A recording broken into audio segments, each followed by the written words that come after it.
This video is confidence intervals and proportions, and our learning target is I can model and solve problems using confidence intervals and proportions. So the confidence interval. For example, let's say we want to determine the average height of women living in Brazil. Who knows why? It isn't feasible to collect the height of the entire population, therefore we have to take a sample. We measure the heights of a random sample of 100 women living in Brazil. We find that the average height of our sample is 169 centimeters. The standard deviation is 20. But how confident are we that this mean applies to the broader population of women living in Brazil? We can take a confidence interval to determine the range in which the true mean value lies. So that's what we're doing. So here's how you calculate the confidence interval. Step 1, we're going to find the sample size, we're going to calculate the mean and the standard deviation. Okay, so using that example we just talked about, the height of women in Brazil, the sample size is 100 because you surveyed 100 women. The mean is 169 and standard deviation is 20. So that's step 1. Step 2, we're going to decide the confidence interval level. So common choices are 95% or 99%. The table to the right shows common confidence interval levels and the z-score value for each one. So I'm going to fill out the z-score values. Alright, and so for this example, we're going to choose the 95%. And so the z-score is going to be 196. Okay. Step 3, we're going to calculate the confidence interval using this formula. So there it is for you. Alright.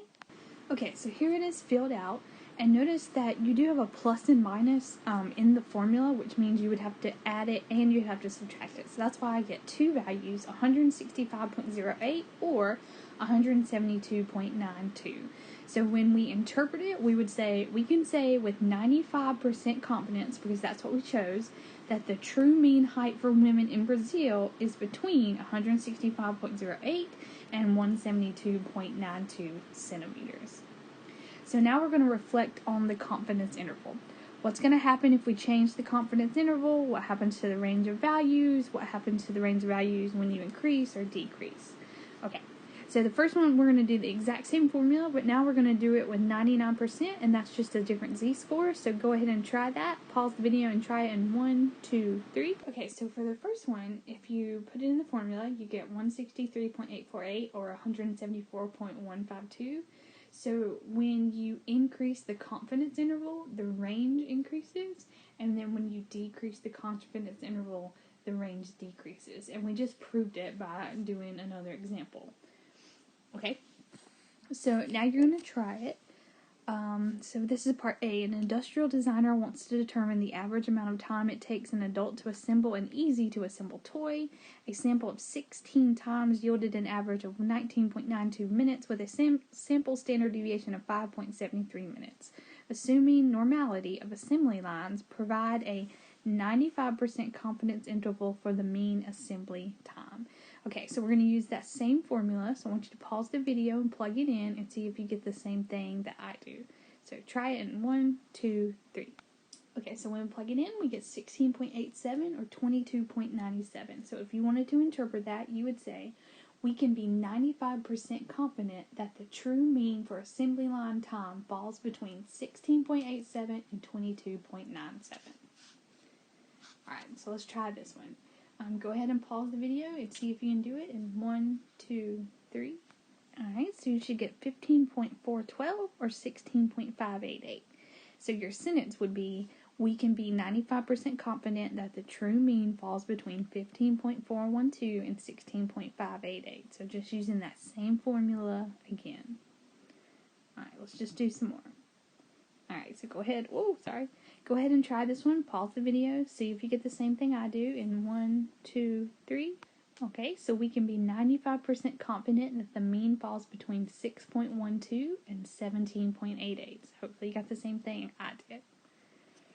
Okay, so now let's change a little bit different. So notice this time we're going to calculate at a 90% confidence interval. So the only thing you have to do is change your z-score, and you can go back and look at what the z-score should be. So I want you to pause the video and try it in 1, 2, 3.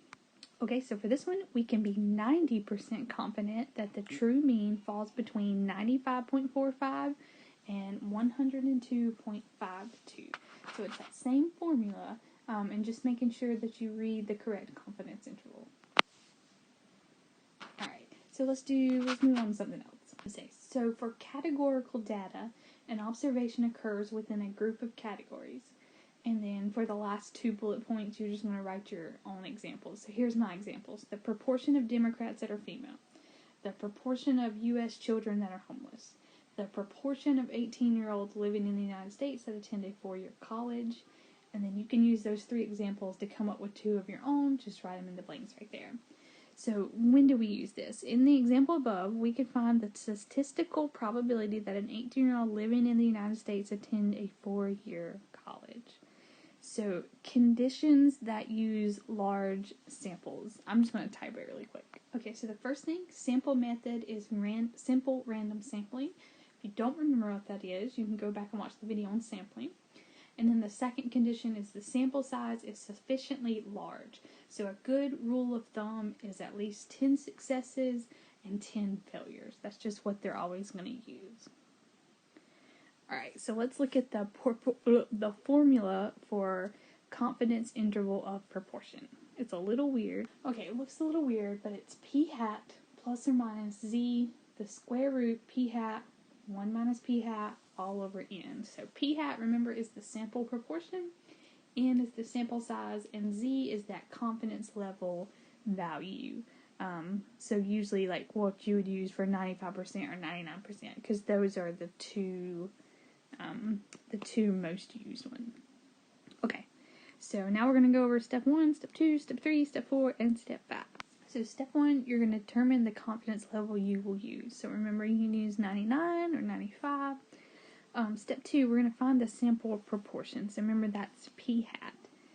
So, let me try that again.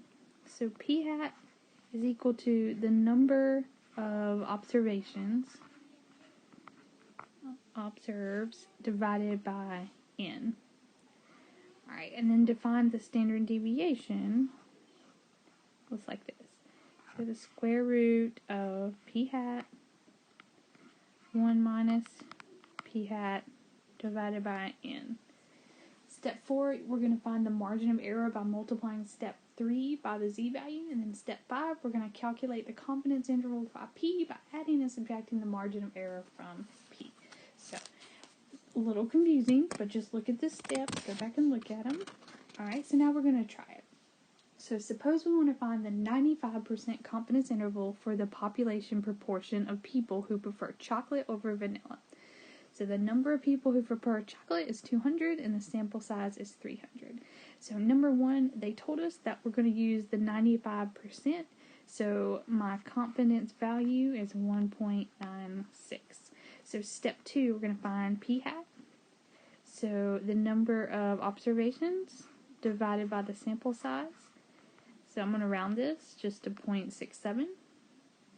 Alright, step 3, we're going to find the standard deviation. So I'm going to use that crazy formula. So my p hat is the 0.67, and then 1 minus 0.67 divided by the sample size of 300. So that number is 0.027. Step 4, I'm going to take the confidence interval value and I'm going to multiply it by that number I just found. Alright, and then the last step, I'm going to take my p hat and I'm going to add or subtract the number I've just found.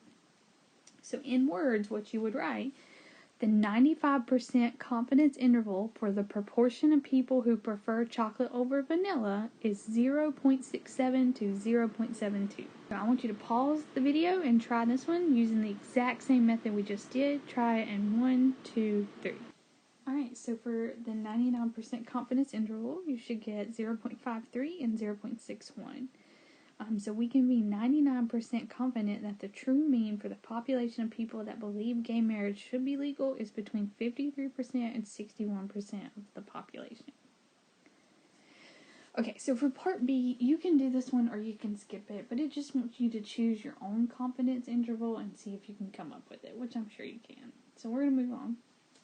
And C, this is going to be our last one we do. So a researcher wishes to estimate the proportion of smartphones malfunction? Hold on just a minute. I just realized that this is the wrong question. Okay, so I'm going to retype the correct question. Sorry, because this is not it. Okay, sorry about that. Here's what it should say. Of 120 volunteers randomly selected to use a... Oh, that's supposed to be use. Okay. Use a nicotine patch to stop smoking. 55 had quit smoking after 8 weeks. Find the 95% confidence interval for the people who received the patch and for the placebo group. So the first thing I want you to do is just do for the people who received the patch. So try that in 1, 2, 3. Okay, so here's what you should get for the nicotine patch, and here's all my work. Okay, so then it wanted the placebo group. So all you got to do to find the value is do 1 minus 0.458, and you're going to get that other information that you need.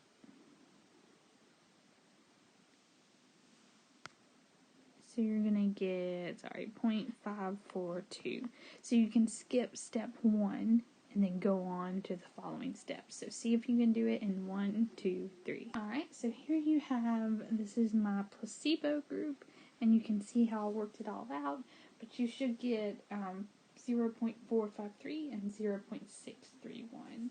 So not only knowing the math, but being confident in the math is what you're trying to do with this video. So let me know if you have any questions.